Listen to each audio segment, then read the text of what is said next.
Desejo ardentemente, Senhor, ser esclarecido sobre essa teoria das metades eternas, e ficaria feliz se encontrasse uma explicação sobre o assunto em um dos vossos próximos números.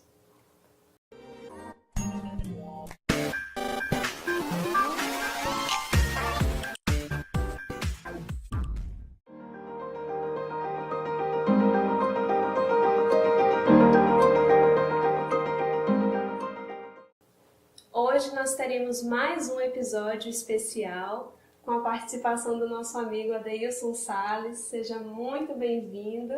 Ele que é natural do litoral paulista, do Guarujá. Sim. Eu nem sabia, andei pesquisando sobre a vida dele. Sim. Ele tem várias obras já publicadas para adultos, para jovens, para crianças. Minha filha mesmo tem várias obras já. Já usei vários livros na evangelização. Se por um acaso você ainda não conhece, está na hora de conhecer, que o material é riquíssimo. Seja muito bem-vindo, é uma alegria ter você aqui com a gente. Olá, Larissa, amigos, a alegria é minha em poder participar desse quadro que você vem promovendo aí de divulgação da Revista Espírita, né? Com muita inspiração e um momento tão necessário, onde esse material riquíssimo de Allan Kardec está aí para que a gente possa aprender mais e conhecer mais um pouco do codificador, né? Verdade mesmo. E aí a gente hoje vai falar de um tema que é bem interessante e que eu acho que vai ter um monte de gente aí que vai assistir de novo. Tá na Revista Espírita ainda de 1858, no mês de maio, e tem como título Metades Eternas. Eita, que assunto, hein? Quando você era jovem, você acreditava nisso aí? Lá eu já cheguei a acreditar nas metades eternas, viu? Mas o Espiritismo veio esclarecer esse meu raciocínio. Eu também, não sei se eu acreditava, mas eu tinha assim, uma expectativa de que fosse verdade, né? Sem dúvida. No fundo, a gente assiste ali uma comédia romântica e fica naquela, querendo uma história daquela na nossa vida.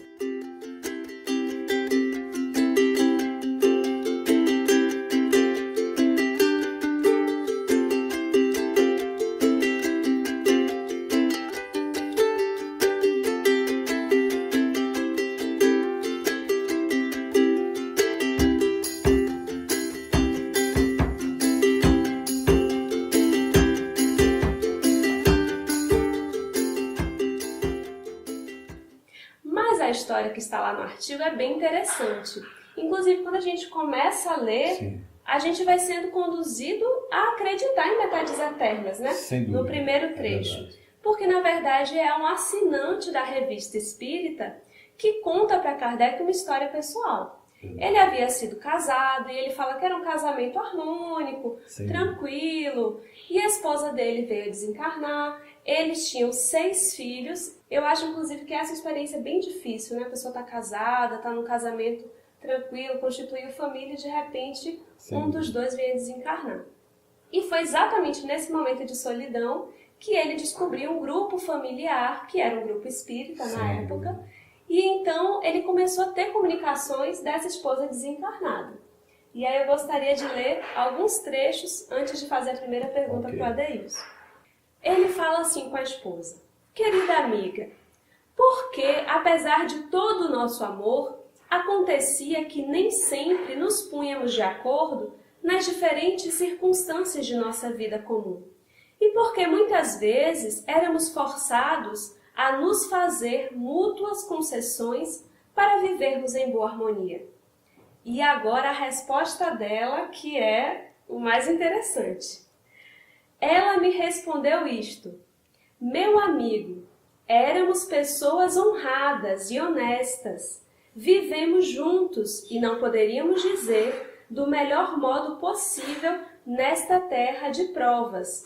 Mas não éramos nossas metades eternas. Tais uniões são raras na terra. Podem ser encontradas, entretanto representam um grande favor de Deus. Os que desfrutam dessa felicidade experimentam alegrias que até então são desconhecidas. E, inclusive, ela vai dizer depois para ele que sabe quem é a metade eterna dela, é verdade. que estava na Ásia Isso e que mais ou menos em 175 anos os dois se reencontrariam na Terra. Isso. E aí eu jogo a bomba pro Adeilson. Tem ou não tem metades eternas? Bem, essa opinião emitida por ela é uma opinião muito pessoal e da concepção dela, do entendimento de que existam metades eternas. E nós sabemos e aprendemos aí com o estudo da doutrina espírita que as metades eternas não existem. Existem sim aqueles espíritos com os quais nós temos profunda identificação de ideias. E é claro, como ela vivia um amor equilibrado, duas pessoas honradas, como ela mesma coloca, mas ela, nesse entendimento e nessa vivência do diálogo e de, em alguns momentos, o casal necessitar fazer concessões um para o outro, ainda assim, tendo uma boa relação com ele, ela acreditava, segundo a concepção dela, eu volto a repetir, que existia uma metade eterna. Agora, eu não sei te dizer de onde ela tirou essa informação, de que essa metade eterna estaria na Ásia. Mas a codificação espírita, ela é muito clara quando mostra para nós que as relações estáveis, amorosas e de afinidade, elas vão se construindo. Elas vão se construindo ao longo do tempo. Então, nós temos aí o esclarecimento, através da doutrina espírita, de Allan Kardec, que as metades eternas, para a frustração de muitos, elas não existem, mas que o amor ele vai sendo construído, né, junto com as afinidades e tudo. Muito bacana. E aí tem agora uma questão que tem total relação com esse artigo, sim, mas que talvez seja até a demanda de muitos que estão assistindo a gente aqui. A gente sabe que todos nós fizemos um planejamento reencarnatório. Perfeito. Alguns puderam participar mais ativamente desse Sem planejamento, dúvida. Devido à sua maturidade, e outros Sem menos. dúvida. Mas todo mundo aqui De teve um alguma planejamento. forma, certo. E aí, nesse planejamento, com certeza uma parte importante é dos relacionamentos afetivos, Sim. constituição de uma família. Perfeito. E aí tem pessoas que, por necessidades múltiplas, né, podem ter uma programação de sim constituir uma família, de ter vários filhos, e faz todo aquele acordo com as pessoas que irão reencarnar e tal. Nesse planejamento, a gente pode combinar vir com alguém que tem essa afinidade, sem dúvida, que ela diz aqui, inclusive, que é rara na Terra. Outras pessoas precisarão vir com alguém que tem mais dificuldade, exatamente para um reajuste. Como a gente pode... Muitas pessoas me perguntam isso, Adeilson, assim, como a gente pode conciliar essas coisas? A gente fica esperando essa pessoa idealizada, que às vezes a gente quer a pessoa perfeita, achando que é até essa pessoa perfeita, né? Sem perceber que a gente também é bem imperfeito. Ou a gente vai aceitando quem está ali mesmo e vai tentando lidar, ou fala assim, não, acho que eu deslizo muito nessa área, vou ficar sozinho em castidade. Como conciliar tudo isso? Bem, principalmente na juventude. É muito interessante, porque quando nós nos apaixonamos por alguém, nós entendemos que aquela pessoa é a pessoa perfeita. Então, essa fase do encantamento, né, e depois do relacionamento, nós ficamos um tanto quanto cegos com relação aos defeitos que a pessoa possa vir a ter. A gente só descobre isso convivendo mesmo, né? Dizem que amar é a arte de conceder, de fazer concessões. É preciso, para amar, a gente precisa fazer concessões, porque nós sabemos que aqui na Terra não existem relacionamentos perfeitos, não existem casais perfeitos. E a beleza do relacionamento, ela se dá justamente na aceitação das diferenças. É claro que algumas pessoas carregam em si uma tendência, ou por seu histórico reencarnatório, e o desejo de permanecerem sozinhas. Mas no desabrochar de um relacionamento, vem o período de encantamento, onde a gente não enxerga nada, só as expectativas que nós mesmos criamos. Então, muitas vezes, a pessoa que nós idealizamos, nós a colocamos dentro das expectativas aneladas, e só depois que a gente passa a conviver é que a gente passa a conhecer de fato a pessoa e ela também a nos conhecer. De certa forma, então, o relacionamento é uma grande possibilidade de se aprender a amar, de se aceitar, porque às vezes com comportamento infantil nós abdicamos de um compromisso assumido, acreditando que iremos encontrar em outrem aquela pessoa ideal. Exatamente. E novamente voltamos a idealizar alguém que de fato não existe, existe apenas dentro das nossas expectativas. E aí percebemos que mudamos de defeitos, né? E trocamos de parceiro, de parceira, enfim. Mas é da condição da Terra que isso ocorra, para a nossa maturidade, para que a gente possa aprender, evoluir e aprender a amar as pessoas. Existe sim um planejamento. O planejamento não é uma fatalidade que deve acontecer daquela forma. Durante a nossa trajetória, algumas nuances acontecem e somos nós que sempre terminamos por fazer a opção. E somos nós os responsáveis por tudo que escolhemos. Então, aquelas pessoas que permanecem casadas 30, 40, 50 anos, elas não permanecem casadas porque elas se encontraram como metades eternas ou como pessoas que combinam em tudo. Elas estão esse tempo todo juntas porque elas aprenderam a lidar com as diferenças. Com certeza.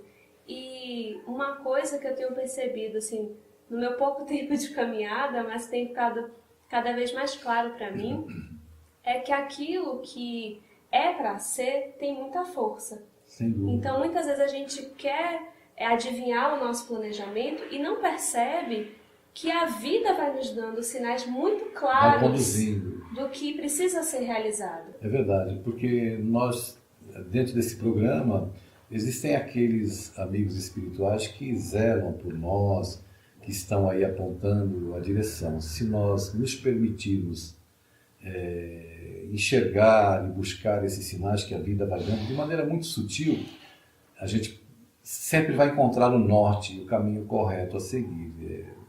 Tem que tomar cuidado para não deixar as paixões falarem mais alto, os desejos falarem mais alto, isso tudo pode roubar a nossa lucidez, né, Larissa? Exatamente. E agora, o tempo é curto, a gente já vai para a última pergunta. Tá Ok. bom, mas vamos lá. Essa última pergunta ela é mais complicada. Por quê?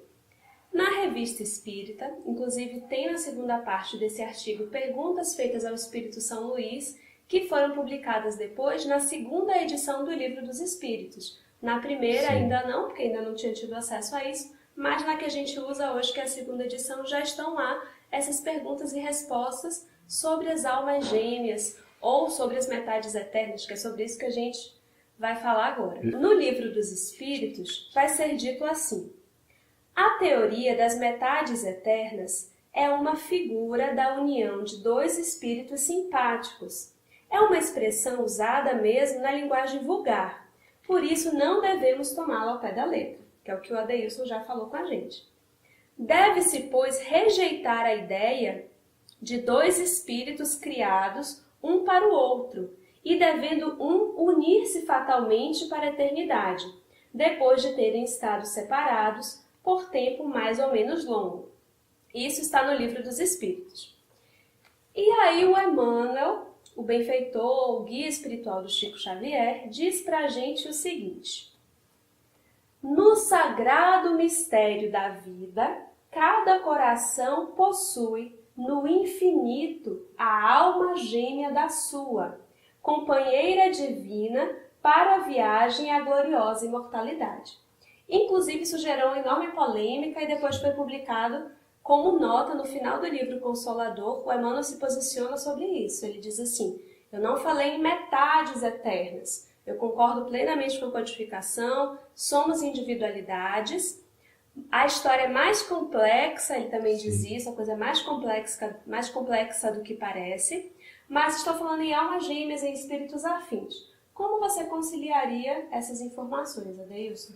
Olha, nós podemos, raciocinando com Emmanuel e também com Allan Kardec, entender que quando ele se refere a esse espírito afim, a essa alma gêmea, não é uma metade da qual a gente vai depender para buscar o nosso progresso espiritual, nós compreendemos que é uma alma, um espírito com o qual nós teremos plena identificação.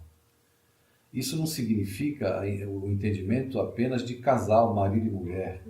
Significa de entendimento de almas que se compreendem, que se amam de uma forma em que, na sua trajetória evolutiva, elas estarão sempre parceiras. seja na condição de marido e mulher, seja na condição de pai e filho, de mãe e filho. Então, o nosso olhar não pode se restringir apenas ao aspecto morfológico, ao do nosso corpo, do corpo que a gente encarna quando está aqui na Terra. Não é a visão do ser encarnado, do ser finito enquanto encarnado, mas do ser imortal, aquele que vai progredir pela eternidade, né? Com o parceiro, com o amigo, com o irmão, com o marido, com a esposa. Espíritos que se identificam plenamente com as mesmas aspirações. E nessa identidade, essas almas se buscam nas suas trajetórias ao longo das vidas sucessivas, elas vão se amparando, se auxiliando. Isso não significa também que as duas estejam sempre encarnadas lado a lado. Uma pode ficar no plano espiritual, velando e procurando orientar a outra que passa aqui pela sala de aula do planeta Terra, e vice-versa, elas vão se revezando, mas sempre caminhando lado a lado. Essa identificação, essa ligação, né, que vai acompanhá-los sempre, a gente entende como o desenvolvimento de um sentimento de amor que extrapola a nossa compreensão humana. Muito bacana.